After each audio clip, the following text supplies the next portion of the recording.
Biglaan nga kaming nakapaghulog ng similya ng mamali dito sa aming cage mga mare dahil may nag-deliver nga ho ng similya kanina dito sa laot. Tapos hinanap na nga rin namin yung asong pilay mga mare at pare, kaso nga lang ay hindi nga ho namin siya nakita kahit nilibot na nga ho namin yung buong pulo. Hi guys! Panibagong araw, panibagong mini vlog na naman ang buhay namin ni Buyok dito sa isla. At ngayong araw nga pala ay samahan nyo kami ni Buyok na pumalaot dahil hahanapin nga po namin yung asong pilay ngayon. Tinakasan nga namin si Oranggi mga mare, kaso nga lang ayan at nakasunod na nga rin ho sa amin. Hindi talaga namin siya isasama ngayon mga mare dahil inaaway nga ho niya yung asong pilay at baka mamaya hindi nga ho umamo sa amin. Nakakaawa nga itong si Oranggi dahil gustong gusto po talaga niyang sumama sa amin mga mare, parang gusto na nga hong tumalon sa aming bangka. At kahit malayo na nga ho yung bangka namin ay nakatingin pa nga rin sa amin si Oranggi mga mare, kaya naman binilisan na nga ho ni Buyok ang patakbo ng bangka. Pinuntahan nga rin namin yung malaking puno kung saan nga namin siya nakita kahapon, kaso nga lang mga mare ay wala nga po siya doon. Inikot nga rin po namin ang buong pulo mga mare para lamang makita namin yung pilay na aso, kaso nga lang hindi po talaga namin siya makita. May dala nga ho kaming dog food para sa kanya mga mare dahil gustong gusto po talaga namin siyang mapakain ni Buyok. Medyo malabo na nga rin ho ang mata ko, kaya naman sabi ko nga sa aking Buyok ay titigan nga ho niyang mabuti dahil mas malinaw nga ho ang mata niya sa akin. Medyo mainit pa rin kasi noong mga oras na yan, kaya siguro hindi rin namin makita yung asong pilay dahil nagtatago nga siya o nagpapahinga sa mga ilalim ng puno o mga batuhan. Pupuntahan nga rin namin ngayon yung kumpare ni Buyok na nasa laot dahil may magdi-deliver nga daw ng similya ngayon. Medyo matagal nga rin ho kami nagantay dito sa laot, pero maya-maya nga lang ay dumating na nga rin ho yung magdi-deliver. Umorder nga ho kami ng 1,000 similya ng mamali mga mare, pero yung 300 nga ilalagay namin doon sa cage namin sa baba. Kaya eto, binuksan na nga rin ni Buyok yung imbornal ng aming bangka para mailagay na nga ho itong mga similya at mailipat na nga ho doon sa aming cage. Yung natitirang 700 na similya ng mamali naman ay hindi pa nga namin kukunin ngayon dahil ipapalagay nga muna namin doon sa nursery ng kanyang kumpare. Medyo gumaganda-ganda na kasi ang tubig ngayon at may mga liha na rin, kaya sana nga ay maglakihan nga itong aming ihuhulog. At kung sakali mang makahango at swertehin nga kami dito mga mare at pare, pampaaral na nga ho ito ni Ate Kasi sa kanyang pagka-college. Grade 11 na po kasi si Ate Kasi sa pasukan mga mare at ilang taon na nga lang ay college na nga ho siya. Bang hirap po kasi ng buhay ngayon mga mare at hindi mo nga masasabi ang aming hanap buhay bilang isang content creator or vlogger dahil hindi naman po ito panghabang buhay. Ayoko na nga sana mag-invest dito sa dagat mga mare, pero eto't susugal na naman nga kami, Diyos ko.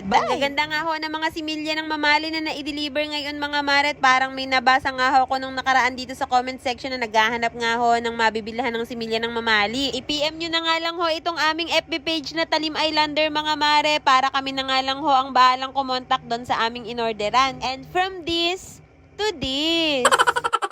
Yes mga mare, yung isda po na yan ang palagi naming iniihaw ni Buyok doon sa pulo. At kung suswertehin nga po kami, malaking pera po yan kapag lumaki at naibenta nga ho namin. Madalas po kasi talaga mga mare at pare, hindi ho talaga kami sineswerte dito sa dagat dahil nagkakamatay nga ho yung mga alaga naming isda. Tapos minsan naman ay napagkakatagal nga hong lumaki dahil wala na nga ho silang makain dito. After 2 years pa nga namin nahahanguin ito mga mare bago nga ho mag-aral si Ate Kasi ng college at mas mabuti na nga iyon kaysa wala nga kaming inaantayan. Maya-maya pa'y pinuntahan na nga rin ho namin yung isa naming cage doon sa may malapit sa aming nayon at doon nga ho namin ihuhulog itong mga similya. Wala ho kasing laman ito mga mare at ngayon nga lang ho namin ito mahuhulugan ng isda at binubulungan ko pa nga yung isda mga mare. Sabi ko nga sana ngay lumaki sila. Tamang-tama lang naman yung ganito karaming similya dito sa aming cage mga mare dahil kapag nga daw dinamihan baka nga daw ho hindi maglakihan. Yung natirang 700 na similya naman mga mare ay sa susunod na buwan na nga lang namin kukunin sa kumpare ni Buyo kapag ka medyo malalaki na at pwede na ngang ihulog sa isa pa naming cage na medyo malalaki nga ang butas. Kaya naman mga mare at pare, kung nakarating nga kayo hanggang dito sa duloy, baka naman pa-heart at pa-share at syempre papalaw na rin po. Yun lang mga mare, maraming salamat sa panonood and see you on my next vlog. Bye!